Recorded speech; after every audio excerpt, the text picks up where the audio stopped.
Okay. Oh wait, Sam. Push your microphone back on, Sam. She can hear us now. Dan, can you hear us now? Dan, put your microphone back on the computer. I'm trying. Or put your name, put Board of Commissioners. Zan, can you hear us now? Oh, Board of Commissioners. Yes, I can, sorry. I had muted myself. Hey, all right. I feel like that old T-Mobile commercial. Can you hear us now? Yep.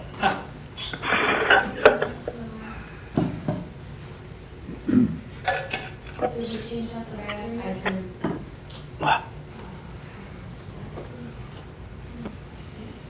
There we go. We're going with C. Good. C for Commissioner. Okay. So, we should be okay.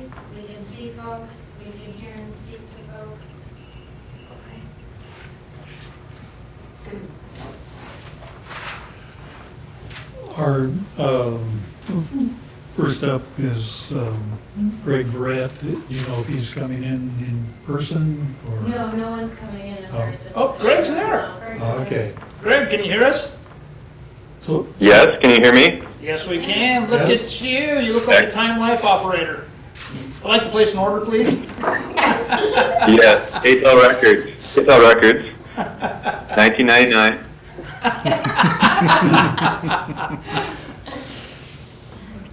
so are we ready to? Yep, I think you've got all three commissioners in place, so yes, I think we're ready. So you need to open the meeting. Okay, we'll start with introductions. Start it off, Vance. Vance Crony, County Council, in person. Matt Weatherall, Juvenile Department Director and Acting County Administrator in person. Pat Malone, County Commissioner, in person. Annabelle Jaramillo, Commissioner, online. Remote.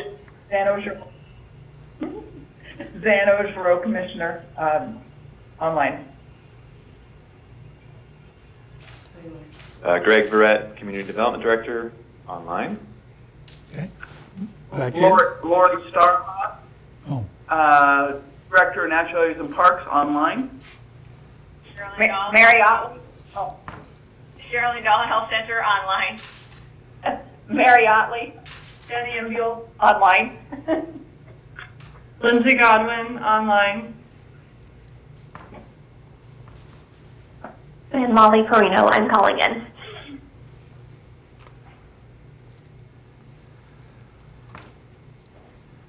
is that every? Tammy, Okay, go ahead, Tammy Tammy. Webb, online. Tammy Webb, online.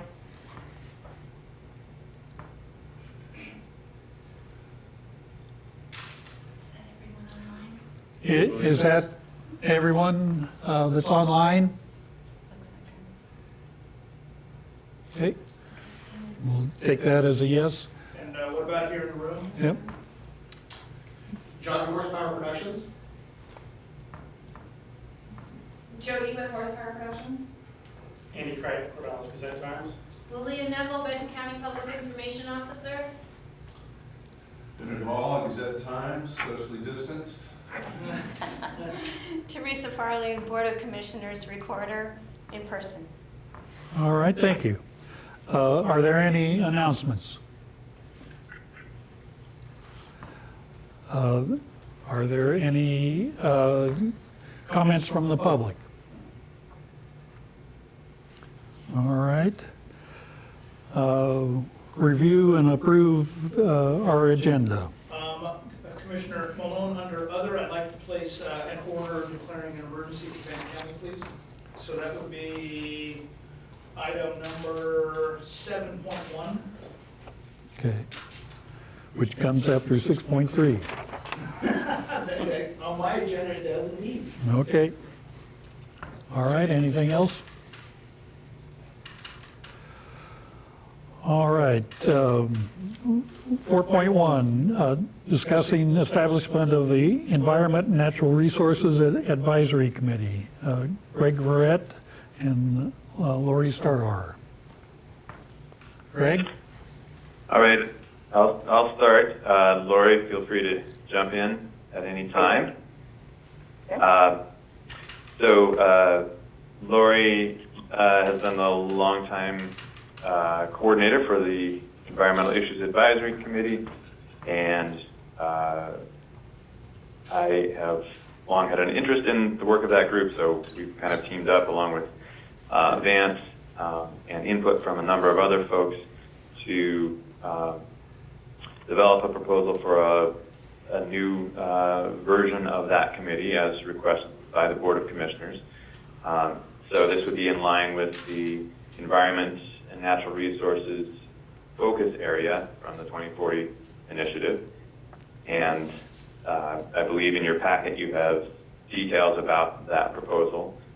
Essentially, it would be a similar committee, but with a little more structure around the role of the committee and the action planning for that committee, giving it a clear tie to one department for a period of 4 years, and then that relationship of staffing and coordinating would rotate to another department. But the overall work of the committee would be coordinated by a coordinating team made up of folks from several departments, the Health Department, Public Works, the Sustainability Program, Natural Areas and Parks, and Community Development, and others could join that team as appropriate over time.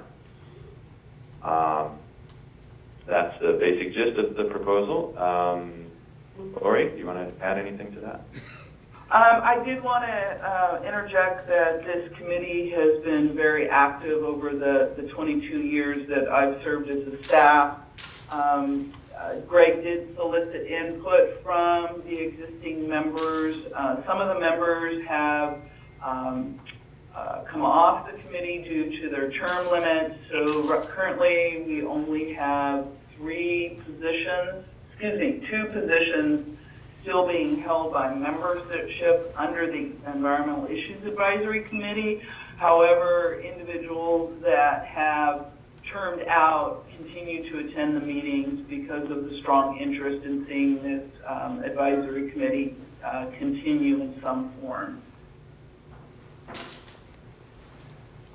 Okay. All right. Go ahead, Greg. So, Vance, did you want to add anything? I just want to point out that this endeavor began, a year and a half, 2 years ago, when the board asked me to take a look at a number of committees and attempt to revise them to more closely align with the 2040 initiative. And my initial attempt at that was candidly an abysmal failure. So I look to Greg and Lori to rescue this project and bring forward a version of the bylaws for this committee that are far more workable and I think much further forward thinking as it relates to 2040 than I had originally planned. So, huge tip of the hat to Greg and Lori for putting together, I think, bylaws that work very well, and for soliciting from members of the current and most recent members of EIAC their input on how this committee should look going forward. So I think this is really your first committee moving into 2020 and beyond that is going to be reflective of your 2040 initiative. Did I say what you wanted me to say, Greg? Yeah, your $5 just in email. Zan? Go ahead, Zan. Zan, go ahead.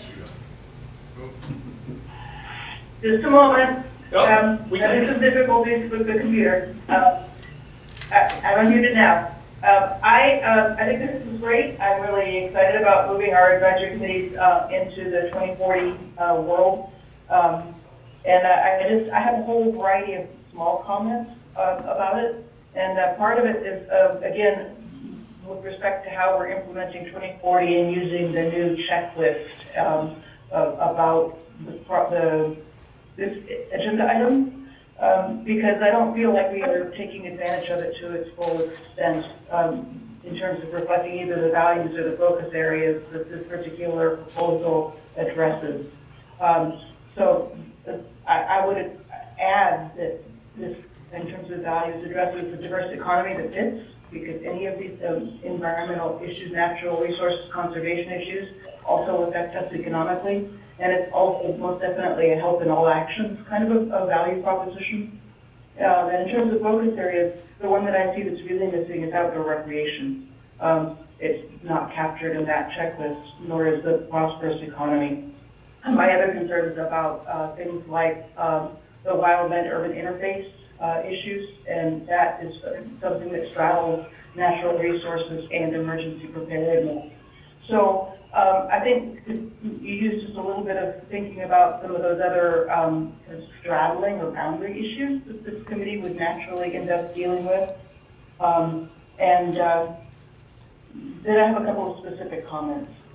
In terms of public outreach that's listed specifically in the bylaws, I think we should add tours to that list so that the folks that are empowered to do that work know that they can also take people on tours to address some of these issues for public interaction.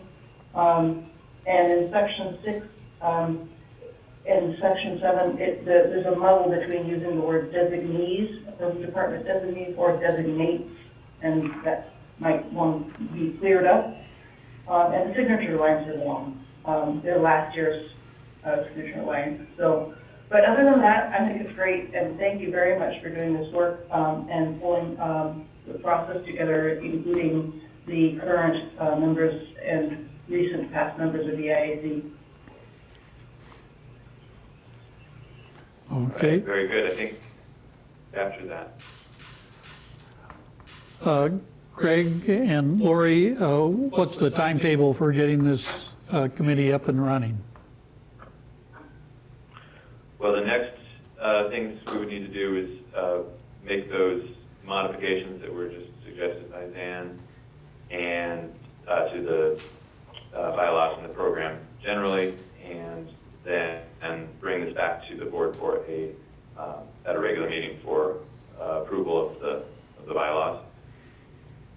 Yeah, and I would. Is that right? And I would add that the committee technically would not get going until the board approves the bylaws, and of course there would have to be a recruitment to fill the position. So I don't know. What are we talking, Greg? This is March. Probably, if the board is so inclined, we can bring the bylaws back to the April 7th board meeting, and if the bylaws are approved at that time, we can probably begin the recruitment shortly thereafter. So it seems reasonable, Greg and Lori, that you would have members in place by June 1st, maybe a little earlier? Yeah, that seems reasonable.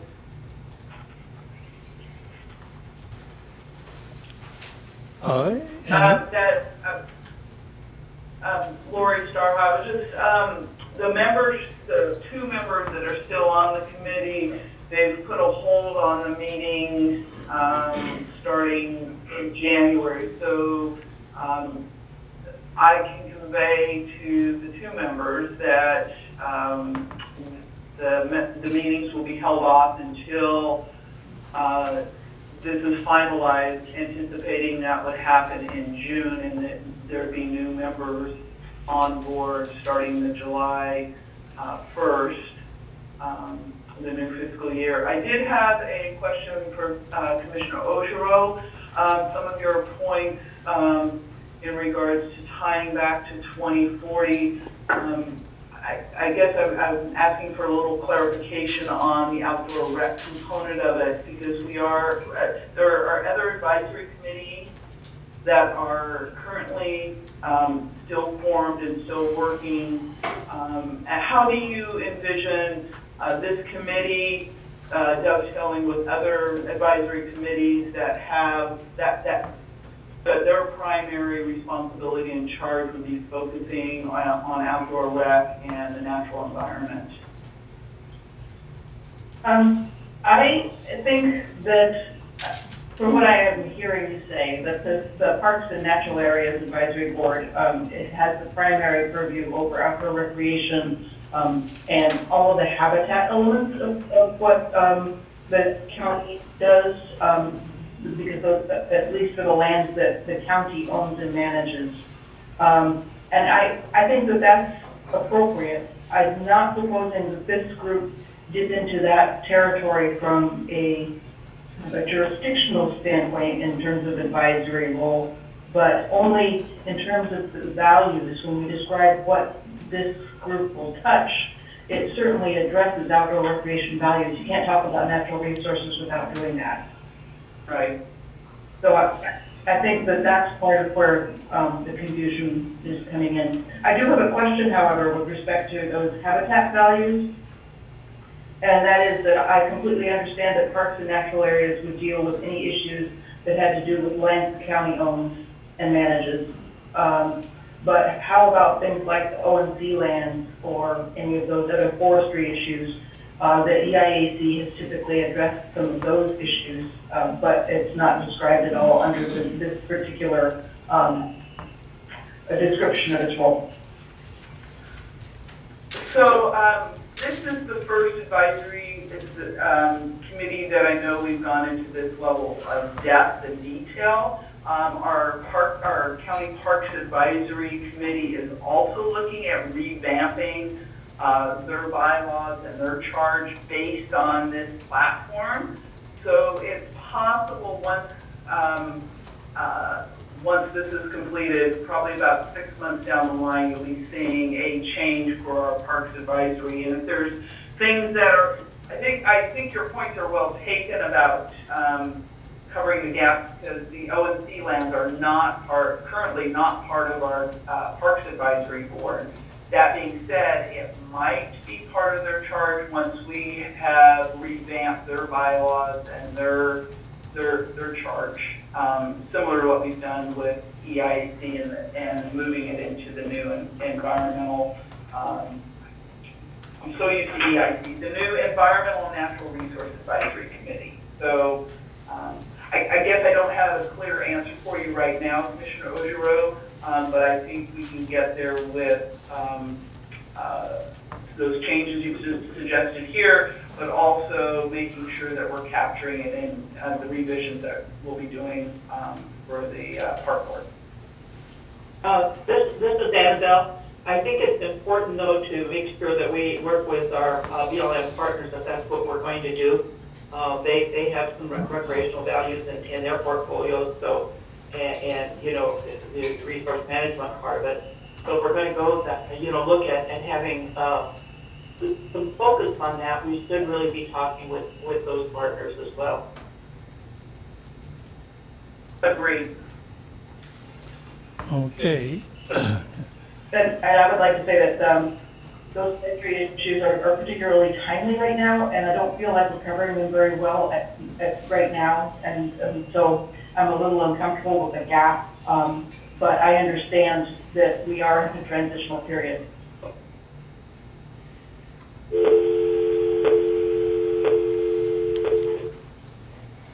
Hello? Hello? Hello? Hello? That was weird. Nice music. Somebody dropped off. Oh, is that what that was? Can we tell who? Hey, Tom No. just joined.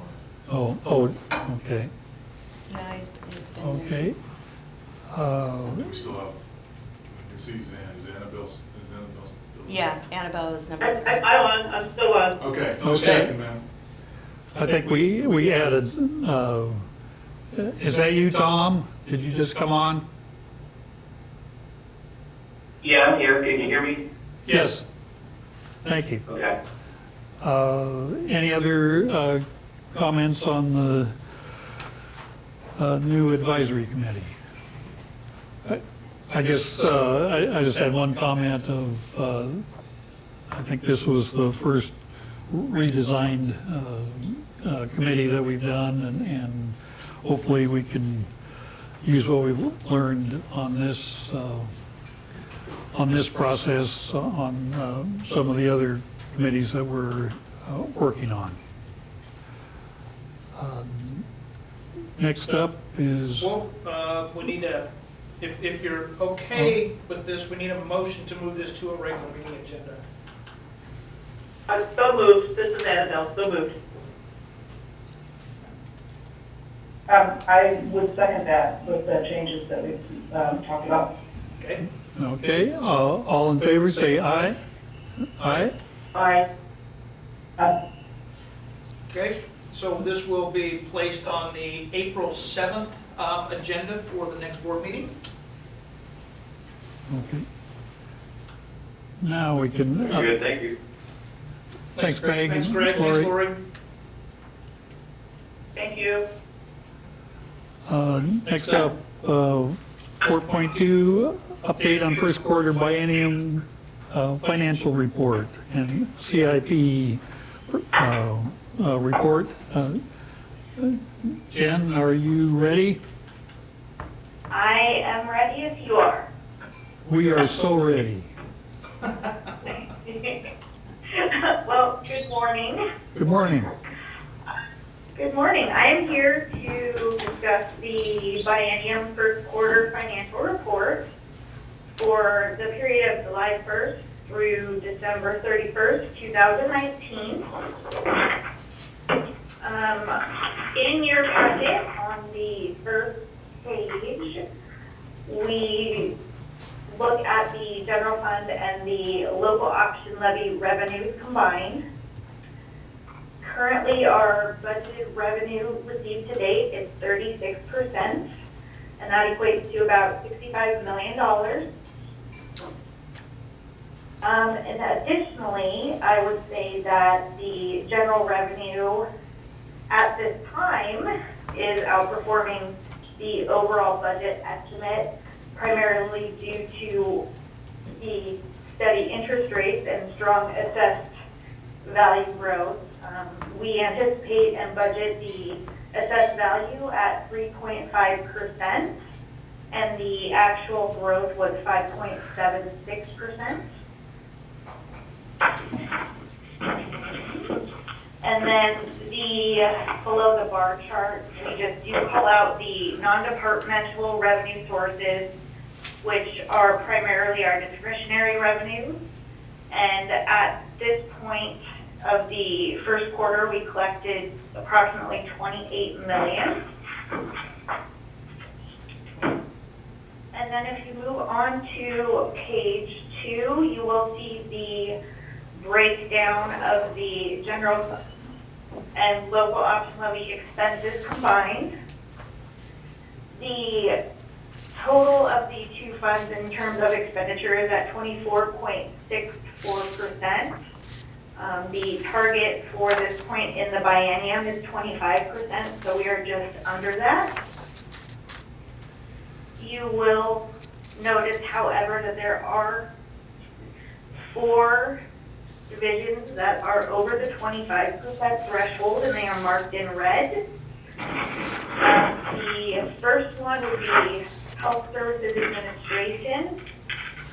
That is primarily due to there were some medical and dental benefits that weren't in the budget that the personnel are receiving. The non-departmental is the largest at 36%. And that is actually due to the large one-time payment to the per site account at $5 million. Yes. And then in financial services, it's a little over the 25% threshold. That is actually the trend due to the timing of the mailing of the annual tax statements. And then county council is over at almost 27%, and that would be the, yes, Dan? Yeah, I just want to say in 20 years, that's the first time I've ever had this. So just know this is a true exception to the rule. And that would just be due to some expenses related to the Bailey Branch lease that weren't anticipated in the budget. So yes, that is just an exception. Duly noted. Sure, ma'am, sure. Jen, maybe we could stop there and see if there's any questions. Certainly. Zan or Annabelle? No, I'm okay with it. This is Mary, and given that we don't know what the future's leading us, so it looks really good the first 6 months. I don't expect it to quite look this way maybe in the next 6 months. Probably in a year, it'll be a whole different story if the trend continues. Our biggest challenge right now is the interest rates, as you all know, are plummeting, so don't expect to have our interest hold up. As a member of the Position Oversight Committee, I made a recommendation yesterday that we put a red light, as we call it, on new positions. You're going to hear from a couple of new positions here today from Tammy. We're still going forward with the ask for the positions, but we're going to have a conversation about whether we fill them at this time. Still haven't made a decision on vacant positions. It's just kind of up in the air. This report looks really good, but a lot has changed in the last week, couple months, so just take it as it is, you know. Yeah, this is history already. Yeah. Are there any questions about? Thank you. Kind of that, yeah. Not up to this point. Although I've been thinking very much about the interest rate issues and where we go. But I do have a couple of questions when we go the next couple of pages. So I will mute again. All right. Continuing on to page 4, then touches on the road fund revenue. Currently, revenue is down 4% at this same time frame last biennium. This is primarily due to capital projects that have not yet been started or completed, as the revenue is received on a reimbursement basis.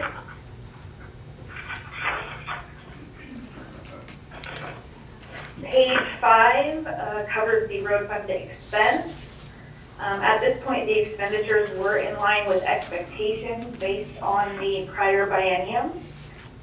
Are there any questions about the road fund? Okay. Okay. Page 6 would be the other funds revenue, which includes the county school fund, the fair, land corner preservation, HUD block grants, Oregon Health Plan, court security, Title III, cemetery, special transportation, debt service, capital improvements, and the building development reserve. Currently, revenue is down 6% over the prior biennium, and that would be because currently there is no activity in the Oregon Health Plan Fund. And that's because those monies are now going directly into the clinic fund and the general fund, rather than being funneled through the Oregon Health Plan Fund. You're planning to close that fund and transfer all the excess to the clinic and the general fund here before the biennium is out. Thanks for that. That was one of my questions. All right. And then on page 7, covering the expenses of those funds. Expenditures are currently down 4% over prior biennium, again attributed to no activity in the health plan, Oregon Health Plan Fund.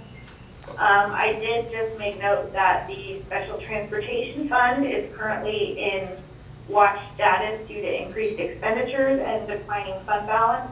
I believe that you are all somewhat aware of that. Are there any questions? I do have a question about special transportation, especially in light of the COVID-19 crisis right now. We did just get an email update from Steve at Dial-A-Bus yesterday about the fact that they have had to shift away from their mostly 60-plus-year-old volunteer base to paid staff serve their special transportation population. And I can only guess that that's going to make their financial situation worse. So I wanted to know whether or not we are engaged with Agile of us to have these conversations in light of the current situation, or whether it's all going to get resolved after the fact. We're having ongoing conversations with them right now about the whole funding situation, and I know there's a meeting scheduled when Joe gets back to deal with it more directly. So I can't tell you it was because of the virus, it was just because of the overall financial situation. I think it's overall situation. All I'm saying is that I think it's going to be much worse given that now they're I agree. paying drivers. I didn't even, because we have that from that. Yeah, yeah. Good to know. Yeah. We'll keep that in mind in our conversation going forward, yeah. I think that this is one of those areas where I wouldn't want to see the county skimp, because they are the front line in terms of serving a lot of our shut-in elders and folks with disabilities. But I think we just need to be going into it with our eyes wide open, and if they need to be tracking the expenses that are associated with COVID-19, just like we are within the organization, so that we can account for it and perhaps adjust our budgets accordingly. Along those lines, I know there was a discussion of prioritizing dial-a-bus rides in light of the current situation, and I think that's probably early days of that discussion, but that needs to be part of the discussion. That we're not in a business as usual mode of operation. Okay, thank you. Looks like we're running short on time, so I'll just try to move very quickly through the rest of the funds.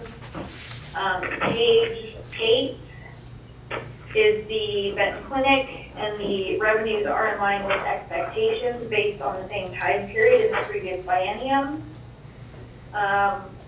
Clinic expenses, however, the operating expense exceeded income in the first 6 months of the biennium, so it's just something that I am keeping an eye on. I don't foresee that being a continuing issue at this point.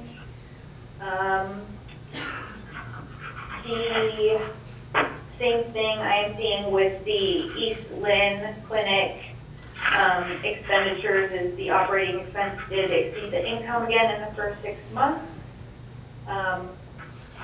This has happened previously, so I'm not very concerned about it at this time. Like I said, I am keeping an eye on that. Page 12 would be the enterprise operations revenue. This fund has additions this biennium that were previously accounted for in other funds, so it is difficult to compare trends in terms of the time frame over the prior biennium. The additions were the Salmonberry Campground and LC Guard Station were previously held in the general fund, and they are now in the enterprise operations fund. And additionally, we have split fleet services into internal and external operations. So the external fleet operations are now in this fund as well. I would say that the charges for service revenues are 12% lower than expectation based off of the 25% threshold guideline. I would say this is being driven by all three of these additions, but the largest contributor at this time would be fleet. And then for the expense side of the enterprise fund, just the key thing to note would be that the operating expense did exceed income in the first 6 months by approximately $30,000. That is also something I am keeping an eye on. And then the last pages, 14 and 15, the internal services funds, revenue and expense. both are in line with expectations based off the prior biennium. Pages 16 through 19 are just the appropriations by funded by program. Anything that on the right is highlighted red means it's over the threshold, just things to keep a watch on. But overall, in terms of the biennium budget as a whole, we are at 20.1% of appropriation. Are there any questions? Jen? Yes. The items highlighted in red and in yellow on the last couple of pages, basically they are just a different way of looking at the same overages that we looked at earlier in this 6-month budget report, correct? Yes, they're just by, broken down then more specifically by the program. And so if you do have any questions on any of those that are highlighted red, I do go and look and see what those kind of trigger points are. I can say, for example, on page 16, that general fund, general government, that's the PERS again. Yes. So if you do have any questions about any of those specifically, I can definitely kind of tell you what's going on. Overall, there is not anything that I am extremely concerned about at this time. Can you tell me a little bit about the community services program, just what that is? That includes some annual payments to the city of Corvallis. That's where like the economic development is, and all the nonprofit payments. So they're one-time payments that skew that number. Yeah. So it's just lumpy in time. Jen, a question on the TLT tax. Where does that come in? And as far as you can tell, it's on track for what we've budgeted? It's actually a little bit ahead of what we planned, so I think we're going to get what we budgeted for. I actually had done looked at that last week, so yes, it's doing well. We got less in the second quarter than we did in the first quarter, and so I actually called Nancy earlier, is that what you see? And she said yes, that it generally goes down when the football season is over. So she also though said baseball's really good for the tax, and we're not going to get that. So I'll take that all back now that I think about it. That we don't know. Yeah, we're gonna. Yeah, life is different. And ignore my previous comments. The first 6 months were really good. Who knows now? Okay. And it'll be good to get the first year actuals in place. I'm glad you are tracking with Corvallis to see what normal is from their experience.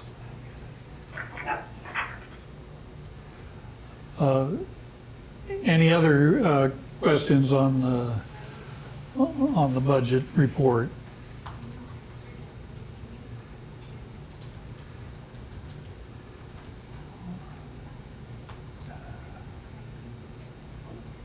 We're good then.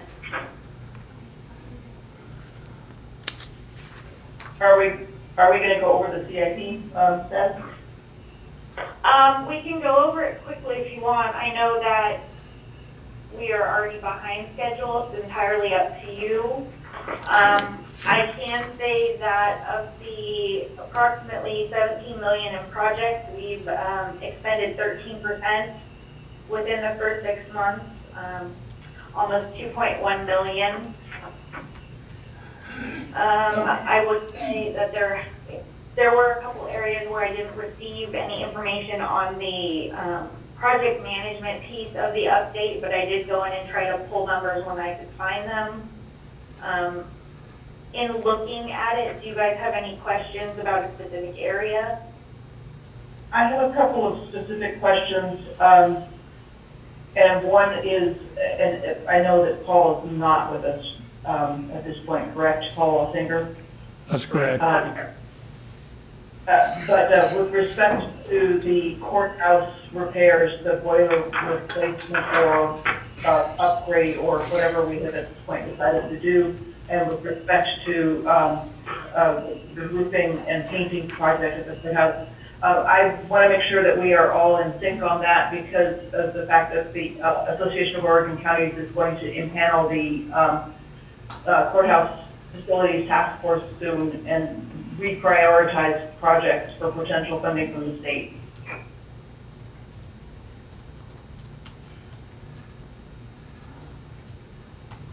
The other element there is that with the solar investments that we're making, the law enforcement building and the Board of Commissioners office, I know that there is some discussion about flexibility and whether investment there versus on 4500 Research Way, and I definitely would like to be involved in some of those discussions moving forward.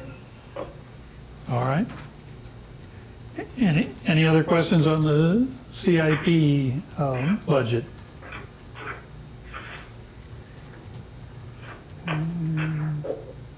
You don't need any motion on that, Vance? Nope, nope, this was information only, and Jen has done an outstanding job.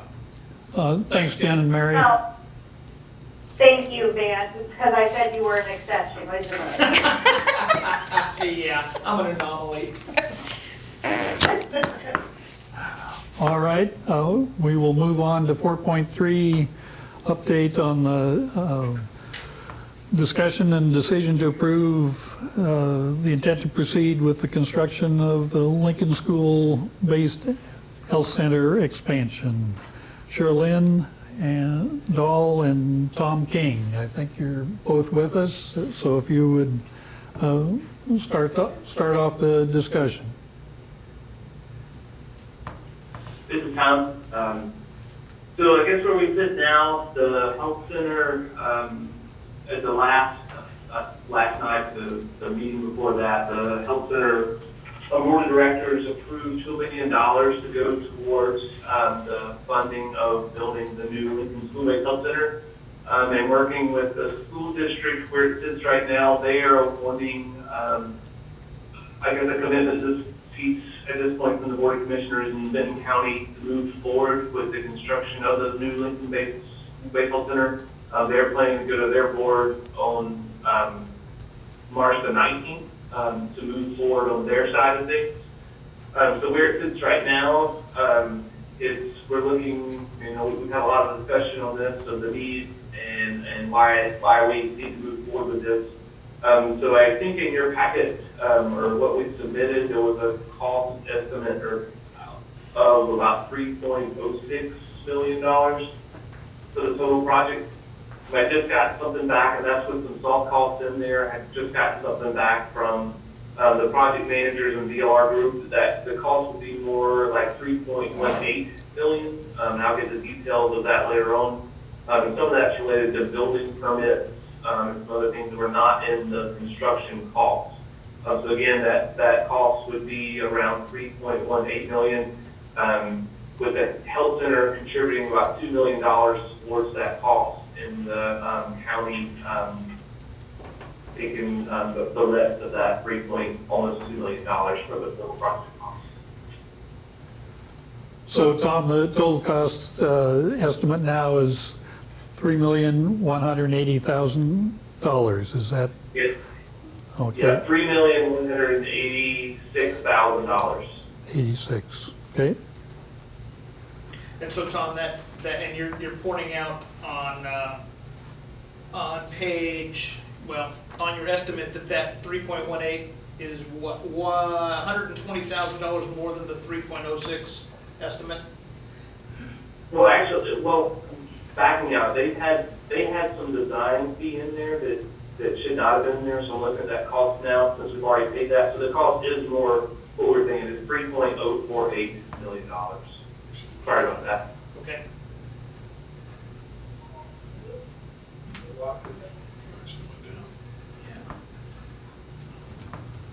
That is about where we were thinking, where we thought we'd come in after some recent value engineering that we did on the project.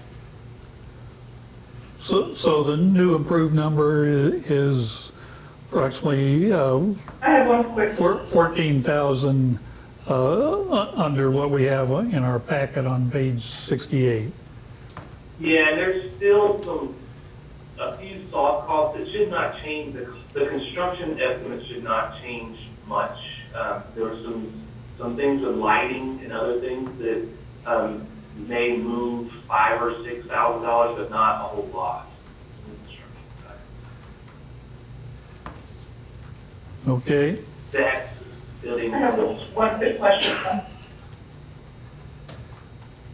Yes.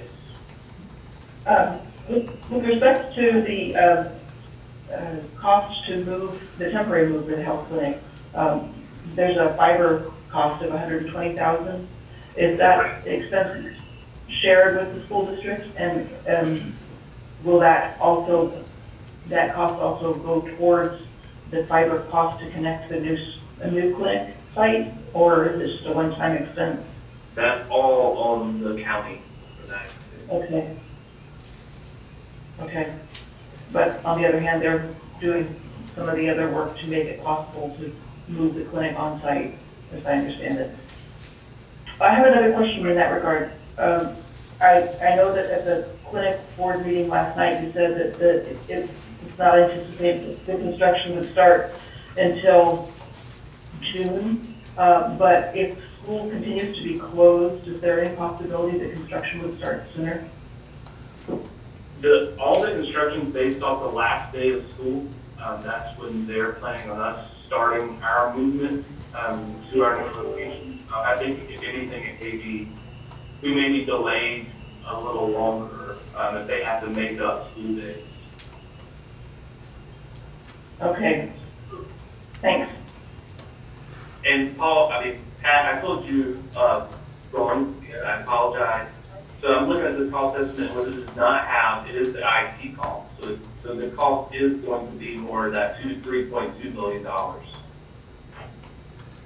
So about $140,000 over what you have.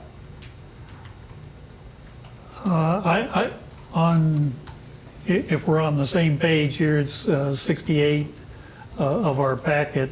IT costs of 152,300 are in the total. Yeah, what I have is a new dollar amount from the construction group. Okay. That included some permits and some other things that they didn't have in their construction estimate before. Okay. That are now loaded in. So the total cost for the project would be $3.2 million, basically. 3.200782. Okay. All right. Is Mary or Jen still on the line? Yes, we are. Do you have any comments on the county share of this project versus what we've got in the budget? Well, it's not in the budget, right now, because we didn't anticipate it. We'll be adding it to the budget. Our intention is to add it to the amount we're going to borrow to fund the 4,500 Research Way building until it has a better name. So yeah, the extra 1 million, 1.2 million will be borrowed, and then the clinic will help pay the debt back. Okay.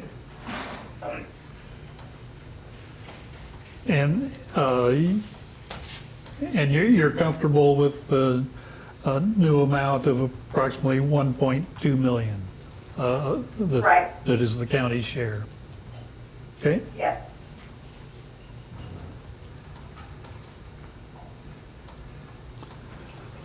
Okay. Any other questions or comments on the Lincoln Clinic project?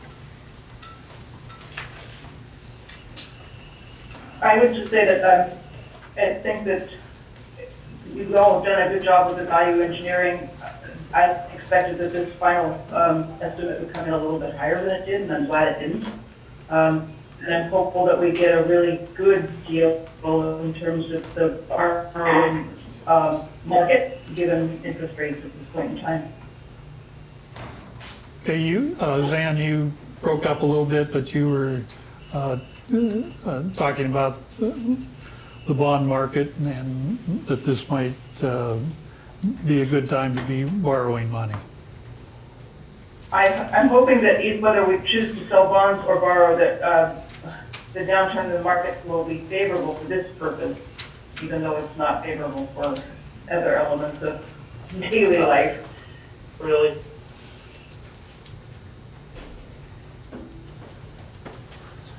All right, and we need a motion here, is that correct, Mance?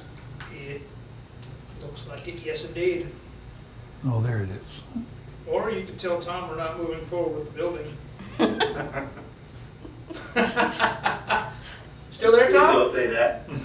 Yeah, I don't like that. Okay. And the motion. I would move to approve the intent to proceed with construction of the Lincoln School-based Health Center expansion in cooperation with the Corvallis School District. I will second that motion. Okay, the motion's been moved and seconded. All in favor, say aye. Aye? Aye. Motion is approved. You're off the hook, Tom. Thank you. Thank you very much. Or you're on the hook. Yeah, for a good bit. Thank you. All right. So we just move smoothly into the Move consent smoothly to calendar. 5.1. Okay. I would move that calendar. Do I hear a second? Zan, you're muted. Second. All in favor, say aye. Aye. Okay. Aye. The consent calendar is approved.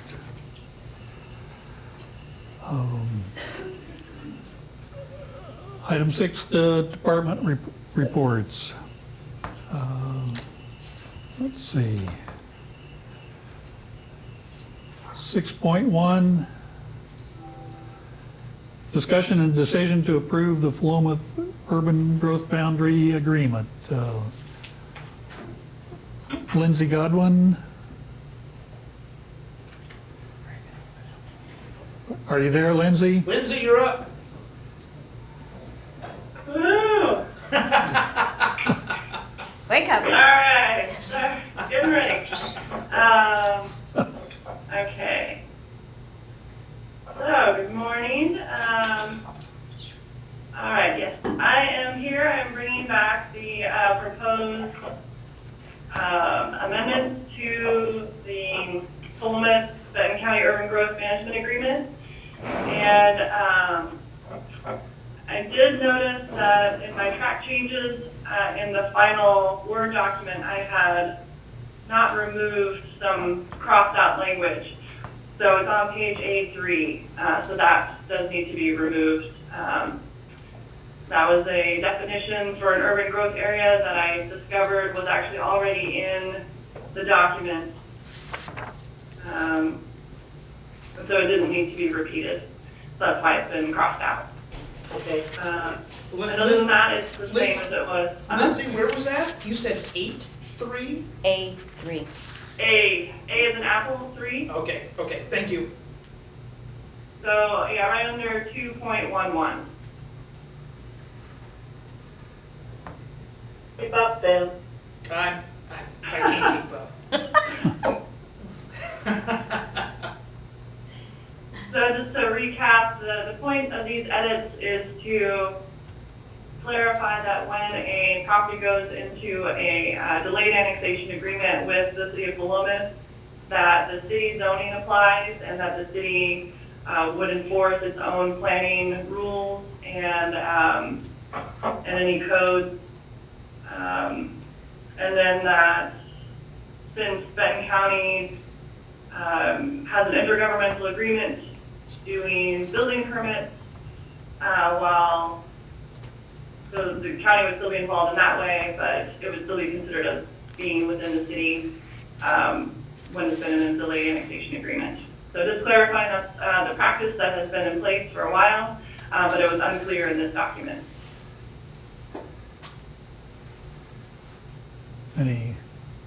Are we okay? Yeah, this has been in the works for a while, and Lindsay's exactly right. The changes to the urban growth management agreement really reflect the way things are actually happening now. So it's good to get back in alignment. Yeah, Pat Deppa took the document to the Solomon's Planning Commission and their city council, and they didn't have any concerns or any edits. So they are ready to sign as long as the board is comfortable with the changes. Okay. Any comments, Annabelle or Zan? I don't have anything. I've looked at all the changes. Thank you. I think this looks clean and simple and logical. I know that there were also some GIS mapping issues that were dealt with. I'm glad that Pat Deppa with your team was able to make this happen in a pretty rapid way. Yeah, it's been great to have him on board, and along with our intern, Eric Rose, he's making some significant progress as far as making corrections to our zoning map. Excellent. If we're ready, I would be happy to make a motion. We're ready. I move to approve the updated Benton County Urban Growth Management Agreement. Second. It's been moved and seconded. All in favor say aye. Aye? Aye. Now, Lindsay, Aye. woohoo! Yay! So Vance, is this, that you got a contract from Randy, does it move just forward for signatures now? Yep. Now it's just like any other contract that we route through, both through the contract, in this case, Philomath, and our MENA system. But we can, Okay. I would suggest having Philomath sign it first and send it back to us. Then we will Okay. get board signatures and we will put it in the MENA. Okay, yep, that's good, thank you. Thanks, Lindsay. All right, 6.2, discussion and decision approving the establishment of 2 new dental positions in the community health centers. Sherlyn?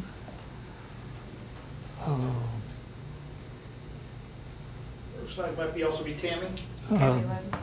Tammy Webb? What do you got, Wait, Tammy? I got myself unmuted. Is Molly on? Hi, this is Molly. Yeah, I'm here in lieu of Dr. Randall. We sent him to work today. Do you want to speak to the request, Molly? Sure. So we are looking for approval of 2 new positions. One is a dental assistant. We had been filling our needs with an on-call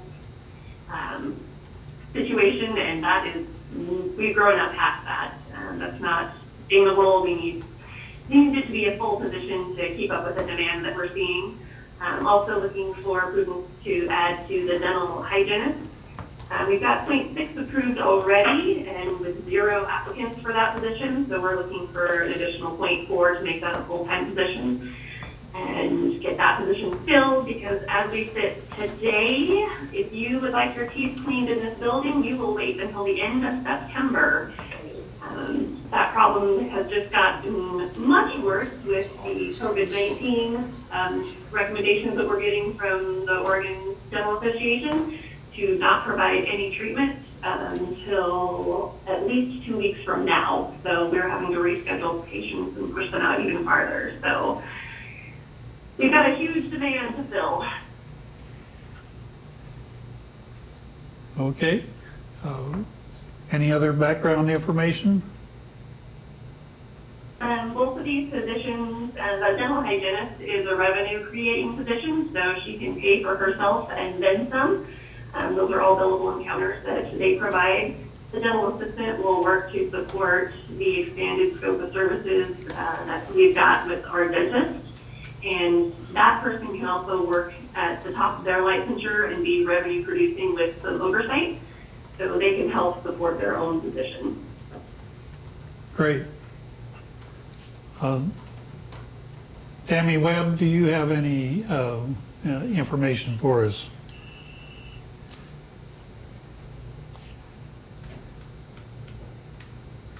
Sorry about that. The position did go through the position review committee as well as human resources and budget prior to coming before the board with a request. Great. Any questions about this position, these positions? As I understood the comment earlier from Mary, she is supportive of us moving forward with authorizing the positions. We've discussed them at length. We know that there's a clear demand and need, but we may delay a bit in posting because of the current situation and the fact that we are not providing services at the moment. Is that correct? I think what we're doing is kind of gauging our capacity, and so we will watch carefully the timing of bringing them on, but we will want to be fairly quick once things open up because of the great backlog that's growing even worse during this time. So we'll balance that very carefully. Any other questions? I would entertain entertain a motion. I move to approve the establishment of 2.0 regular positions in health centers and dental. Second. All in favor, say aye. Aye. Aye. Motion carries. Thank you. Thank you. 6.3, discussion and decision approving the establishment of one new mental health position in the behavioral health department. Hi, yes, I'm Ashley Talamantes. I'm one of the program managers over here for outpatient services. And we recently launched a school-based mental health program and with only 2 staff. A QMHP level clinician and a skills trainer. And we are targeting all of the rural communities of Benton County. And the demand is far more than we anticipated and far more than 2 individuals we serve. I think when all is said and done, we would have about 13 schools which we're here to be providing services for. Right now we are in about, I think 9 or 10, and there simply is just a need that we need to be addressing in the community, in rural communities. In addition to that, the Oregon administrative rule came out with some updates that are requiring not only for us to be providing prevention services, but direct treatment and interventions. And so, again, that is going to put more work on one of our 2 staff members. So we're hoping to add another staff to hopefully at least start building that bridge of providing services to more individuals. But we'll still have a long way to go, but we're just trying to slowly add more individuals. And the good thing, I guess, about this, the school shutdown is that gives us time to work on getting billing going and the necessary documentation for that. So we can shift this program from being funded primarily through OHA to also having revenue generated. All right. And this is the program that Benton County has taken over from the private provider approximately a year ago. Yes, yeah, we, in, I believe September, we discontinued the contract with Trillium, and so we absorbed that. And, based on how Trillium was doing it, they were able to offer, they just have a different setup than we do. They were able to offer a lot more support, whereas right now the funding only allows us to have 3 people. And so that's part of the reason why we're being forward thinking about getting the revenue sorted out so we can then hopefully expand this program to better meet all the communities. Right now we're in Philomath. All the Philomath schools, we're in Alsea. We just briefly got started with King Valley, and we have not been able to serve Monroe yet. All right, thank you. Any more questions for Ashley? I have a question. Ashley, this is Vance. The motion says, I move to approve the establishment of 1 regular position. I think it would be more specific if the motion were to say, I move to approve the establishment of 1 regular qualified mental health provider position in mental health. Would that be accurate? Yes. Okay. So I would ask if either Zan or Annabelle, if you make the motion that you add the position is the qualified mental health provider position that's being added.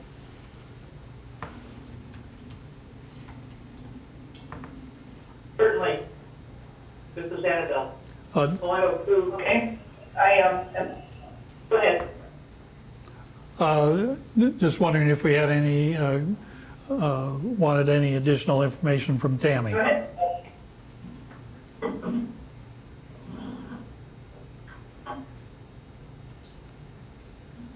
I would just add that the same applies for this position. It was reviewed by, I'm sorry. Go ahead, Tammy. It was reviewed by the Position Review Committee, Human Resources and Budget prior to coming before the board with the request. Okay, thank you. If there are no further questions, I think we're ready for the motion.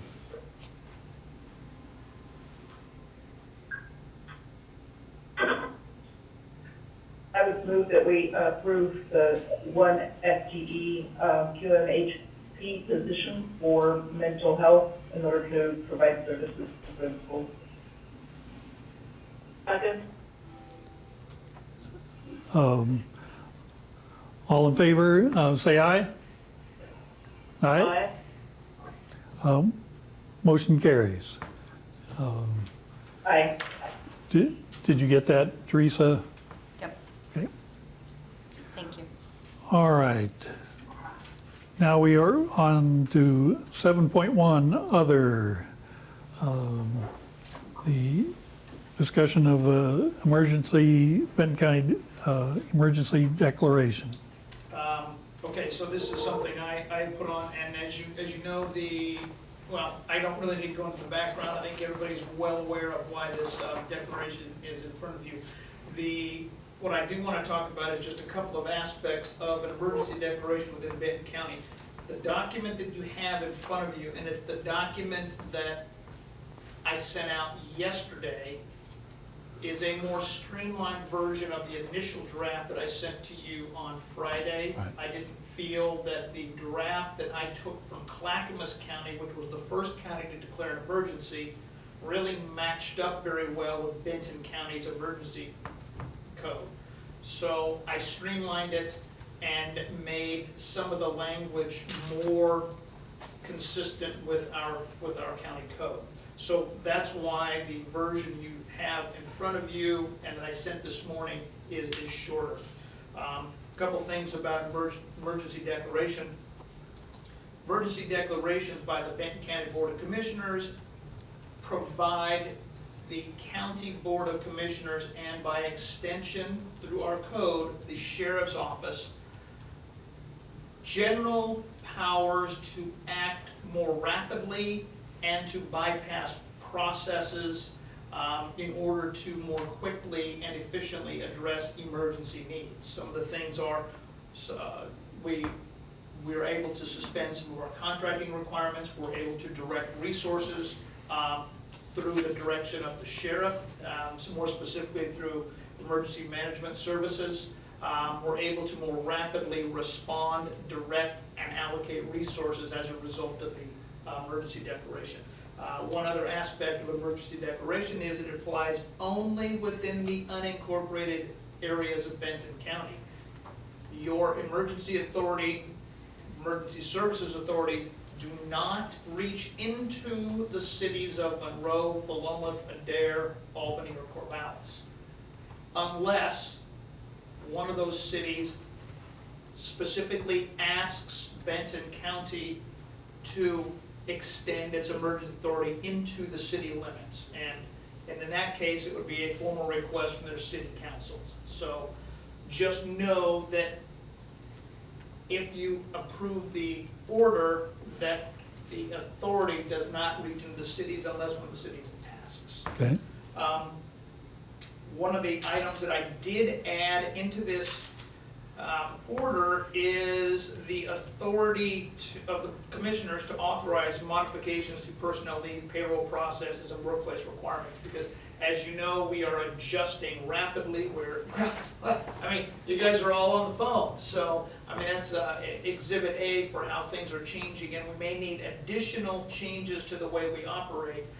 This emergency declaration gives you the authority to make changes to our operations policies and our personnel policies during the pendency of the emergency. Last but not least, I have arbitrarily set midnight June 30th as the expiration date for the emergency declaration. If you determine that you would like the emergency declaration to continue longer, not a problem, we'll come back and we'll extend the order. Conversely, if you decide you don't need until June 30th to have the emergency in place, we can always come and terminate it earlier. So just know that that is just an arbitrary date I set that can be adjusted as circumstances warrant. Great. We've got Brian Lee. Do you want to say how things look from your point of view? Yes, absolutely. So folks who don't know me, I'm Brian Lee. I'm the emergency manager for Benton County. Can you hear Brian? No, not very well. Why don't we have you sit right here? Sure. We're moving Brian closer to the microphone. Brian has a softer voice. Oh, I can project when you do. So my name is Brian Lee. I'm the emergency manager for Benton County under the Sheriff's Office. Just to provide a quick update on where we're at, we formally activated the Emergency Operations Center today at 8:30, so at 8:30 a.m. We got a good operational cycle moving forward. We have a bunch of position staff, and our main emphasis, our main objective is to support the Health Department Operations Center. So we want to provide resource and information coordination and just really support whatever it is they need. And our perspective is looking out at the greater community as a whole. So that is our main focus, is resource and information coordination. Okay. Well, like I said at a meeting last week, it's great to have the cooperation, in this case, between the Sheriff's Department and the Health Department, and knowing that we've got to act as one unit. And appreciate your efforts, and hopefully the emergency declaration will help our effort. It will, and this is actually the first time the joint EOC has ever really been up and running and established. So it's really a monumental day for us to really get this going. We've been training for over a year, talking about it, focusing on it, and now we're putting it to practice to help the community. And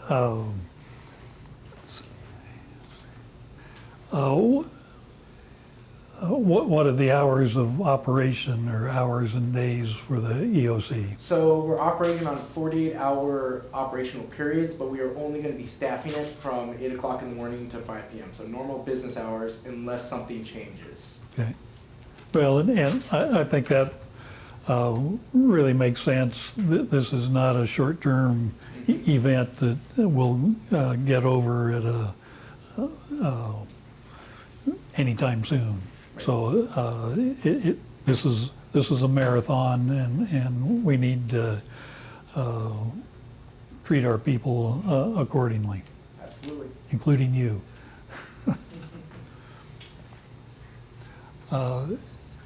Any questions or comments on the declaration? This is Annabelle. I have a question under the, now therefore it's hereby ordered, the back page of this resolution as I printed it. It talks about emergency management and local health administrator. That's number 3 under there, sorry. Emergency management, local health administrator, so forth. I was just wondering, how do the federal dollars come to our region? Do they come to the state of Oregon, or does that have to be spelled out in there? I was just curious. That's under number 3. So broadly speaking, I believe I can answer that one pretty accurately. They are going to come through the state and then funnel down to the local level. So one of the things we're doing in the EOC is tracking all of our costs, expenses, personnel time, and everything has to be clearly documented. So that way when we request reimbursement, we have documents and everything to back our request. And that will go up to the state, Oregon Office of Emergency Management, and then up to the federal government from there. Okay, that was my concern. I would add Go ahead. there isn't a need in this declaration to reference federal dollars. The trigger aspect of qualifying Benton County for federal reimbursement is the actual declaration. Okay. And I was impressed with our health department folks that have been tracking this since late December, and also tracking their hours, staff hours.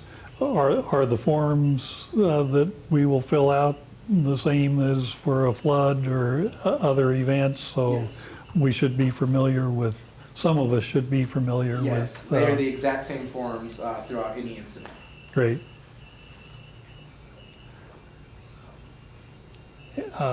Any other questions or comments? I don't have any specific questions about the emergency declaration. As we continue to move forward in this emergency mode, I probably will have more questions about coordination of and roles and information flow, but I don't know whether this is the right time for that discussion. There will be plenty of discussions. I'm guessing.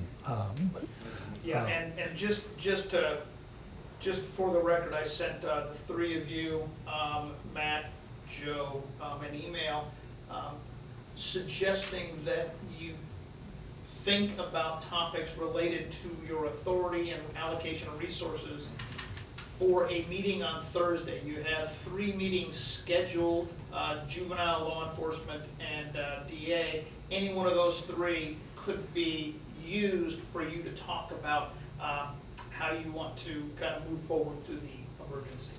Okay. And again, I think also it gives us a chance to see how this joint EOC operates and what might come out of the next 48 hours in terms of adjustments you might want to make. That would be very useful. Dan, my question was around those meetings, if necessary, can they be through telephonic as well if it becomes more critical? Commissioner Malone, this is Lilia, or I'm sorry, Commissioner Jaramillo, this is Lilia Nepal.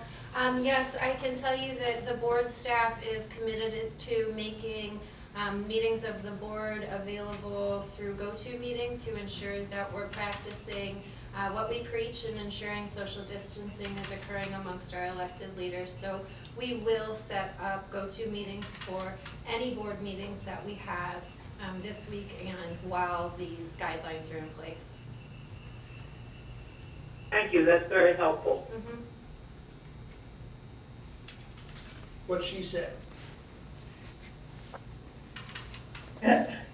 I one of the concerns that I've heard voiced in other jurisdictions is about enforcement of some of the governor's edict with respect to sizes of gatherings and restaurant and bar closures, et cetera. And in some jurisdictions, the sheriff's office is not very happy to be involved at all. And so I'm looking forward to talking with the sheriff on Thursday about how we're approaching the social distancing requirements here. Zan, I had a fairly lengthy conversation with City Attorney Jim Brewer about that very topic yesterday. And while I think your point is a good one, practically speaking, the problems are going to be faced primarily by Corvallis Police Department, simply because the larger areas where folks are going to gather are within the city limits. We have talked about how it might play out. The other area of, I think, of concern on that topic is Oregon State University, and candidly some of the common areas, some of the common community rooms and some of those large apartment complexes that are going to present challenges. But at this juncture, while it is something the sheriff's going to have to deal with right now, I think CPD is probably going to be the first one over that threshold. Well, and along those lines, this is all new to all of us, and I would assume that there's a strong educational component. This is the new situation that that it's not really law enforcement, it's educational warnings. And that's sort of thing going forward. I mean, this came out less than 24 hours ago, and I think Benton County needs to be part of the discussion what the new rules are, and I appreciate the comment of next Thursday's meeting and make sure that we set a good example. Apparently, at the White House briefing room yesterday, when they were talking about no more than 10 people at a setting, behind the speaker they had a dozen or more people all packed together. So visuals are important. What we say is important, and speaking with a consistent message. Not necessarily the same words, but the same ideas as other levels of government. That's a good point, Pat. I was struck by that visual as well. And I only heard about it, I didn't see it. But I thought it was the usual lineup behind the president, you know. Very somber looking, but too many of them. So, any other questions or comments on the declaration? And Vance, does it have a number? The number is D 2020-042. 042. That was my indoor voice. Okay. I would move that to declaring a local state of emergency and declaring emergency measures as order number D 2020-042. Second. It's been moved and seconded. All in favor say aye. Aye? Aye. Aye. The declaration passes. Does it say when this is? I believe it goes into effect at noon. Okay. Today? Yes, today. Okay. Today. Great. And one other piece of business, the internal policy group that is addressing the COVID-19 situation put forward the request that if the board approves the declaration as part of your authority to adjust personnel policies, that the board consider adopting the inclement weather policy for leave, which gives employees flexibility on which leave banks they may use while they're off work. So I would ask if that's something you would consider, that a motion be made to implement that during the pendency of your emergency declaration. So now, Yes.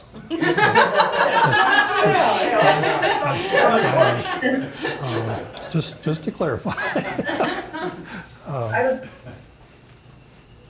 Go ahead. I would be happy to make that motion to declare the inclement weather policy to be in effect for the duration of the emergency order, in order to allow employees all different ways to make arrangements for leave. I'll second that motion. Did you get that, Teresa? I have it taped. Okay, Yes. great. All in favor of the inclement weather policy motion, say aye. Aye. Aye. Are you happy, Vance? I am. Thank you very much. All right. Do we have any other? I think that is enough. But you do have